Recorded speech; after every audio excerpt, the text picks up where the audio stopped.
Hey guys, मेरा नाम है नवीन। आप देखें नवीन टेक्निकल जोन। तो गाइस आज हम बात करेंगे वीवो Y12G के बारे में।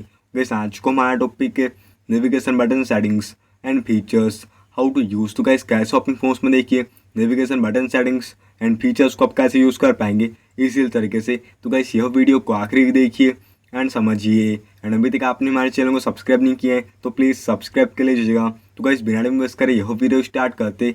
तो आप अपने फोन्स में देखिए सिंपली करेगा सेटिंग्स ओपन कर लीजिएगा एंड यहाँ पे आप आइएगा देखिए कन्वीनियंस टूल्स ऑप्शन पे। एंड यहाँ पे आपको देखिए फर्स्ट ऑप्शन दिया आता है नेविगेशन बटन्स वाला, तो आप टैप कर दीजिएगा। एंड यहाँ पे आपको टू मोड शो करते हैं, Swift gesture from booth side and virtual button. तो बात करेंगे इस फर्स्ट ऑप्शन की। तो जैसे आप इसे ऑन करते, तो जैसे आप अपने फोन्स में देखिए स्लाइड करते हैं अपने फोन्स में, तो आपका फ़ोन बेक हो जाता है इस प्रकार से। एंड इस प्रकार से अपने फोन्स को आप रिसेंट वगैरह कर सकते। वर्चुअल बटन की बात करें तो हर फोन्स में हमें देखने को मिलता ही है। तो यहाँ से आप इसका बटन लेआउट सिलेक्ट करके इसे यूज़ कर सकते। तो इस प्रकार से देखिए आप अपने फोन्स में यह सेटिंग्स एंड फीचर्स को आप यूज़ कर पाते इसी तरीके से। तो गाइस ये था आज को हमारा टॉपिक। उम्मीद है गाइस आपको वीडियो पसंद होगी। आज के लिए बस इतना ही। Thank you.